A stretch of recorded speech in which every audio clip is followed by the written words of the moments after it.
Hi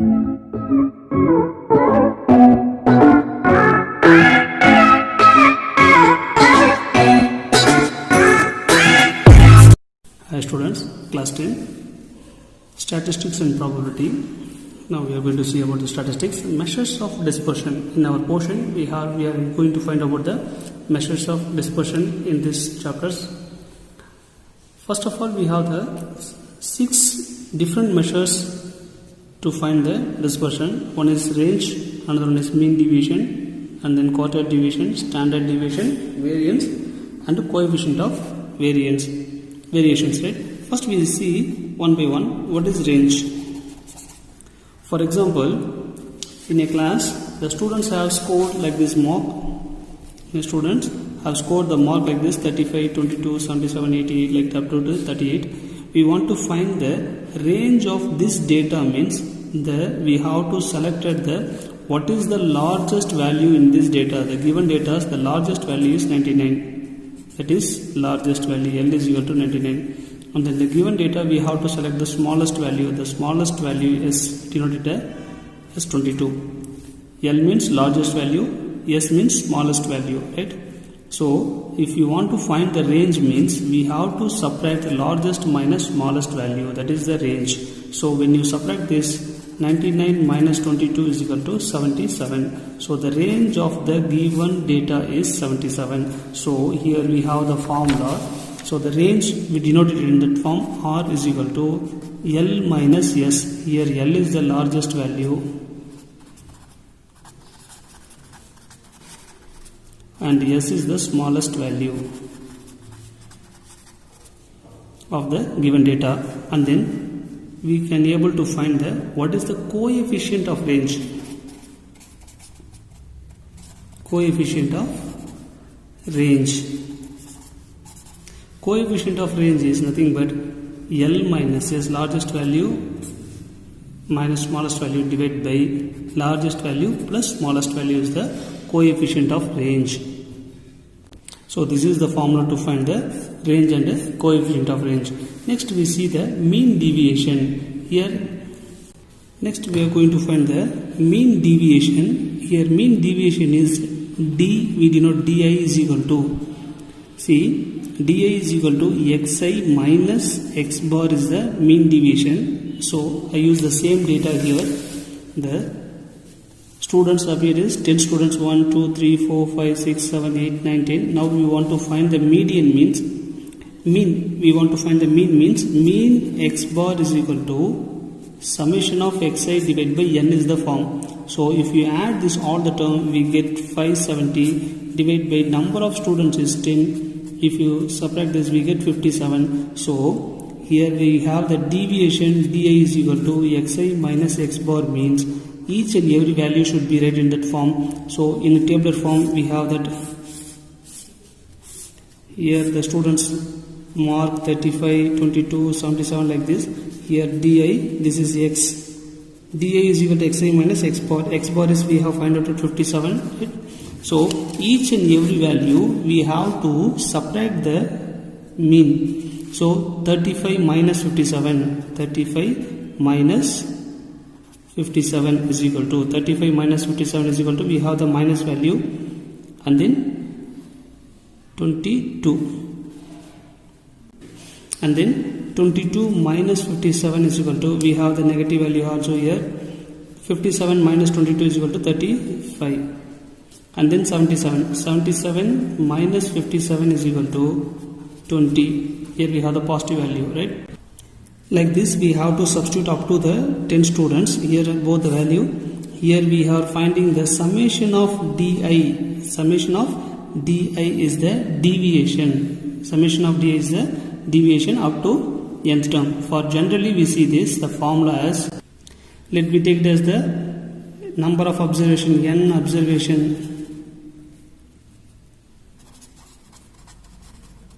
N observation means x1, x2, x3 up to xn observation. We want to find the deviation from the mean. Here mean means mean is equal to X bar. We want to find the deviation. Di is equal to, Di is nothing but deviation.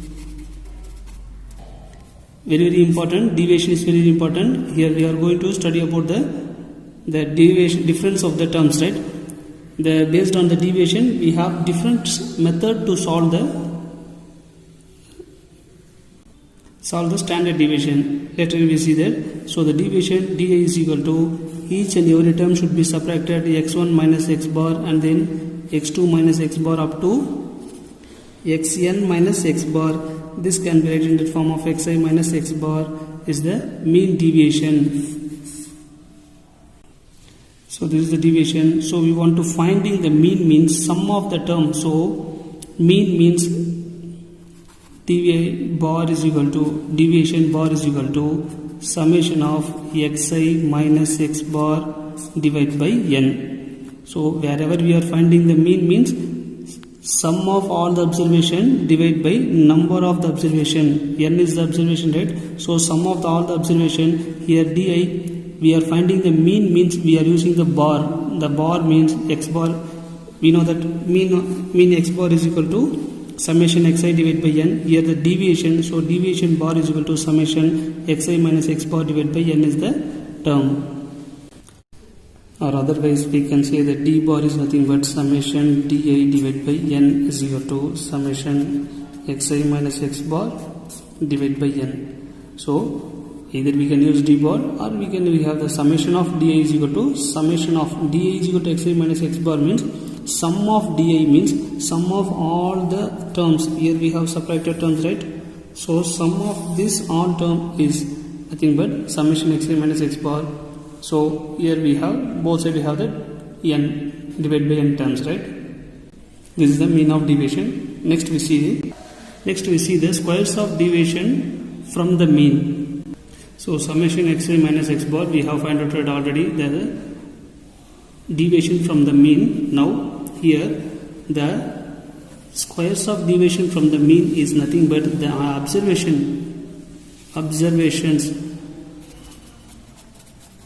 observations like that x1, x2 up to xn are squares of deviation from mean, right? So we have to subtract x minus x bar and then whole square and then x2 minus x bar whole square and then up to xn minus x bar whole square.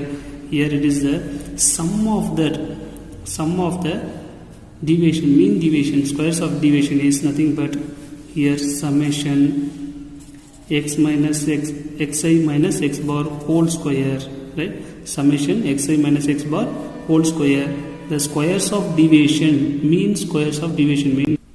Here we have squares of the mean deviation is equal to di square is equal to summation xi minus x bar whole square is the form. We want to find mean means summation of di square divided by n is equal to summation of xi divided by x bar whole square. Whole square here. Summation of xi minus x bar whole square divided by n is the squares of deviation from the mean. That is the mean square deviation. Next we see the variance. Variance is nothing but the mean of squares of deviation. So the variance is nothing but the mean of squares of the deviation. So we know that mean of squares of deviation is summation xi minus x bar whole square divided by n is the mean of squares of the deviation. So the variance we have the symbol that is sigma square. This symbol is called, we denote it as the form of sigma. We have to pronounce it as a sigma. Here sigma square variance means sigma square is equal to summation of xi minus x bar whole square divided by n. Summation. This symbol is called summation. This is sigma, right? Summation sigma. Summation means addition of all the terms, that is the summation. Here the variance is sigma square is equal to summation xi minus x bar whole square divided by n is the formula. So generally we have the variance sigma square is equal to summation xi minus x bar whole square divided by n is the formula. Now we are going to find out the standard deviation. Next is the standard deviation.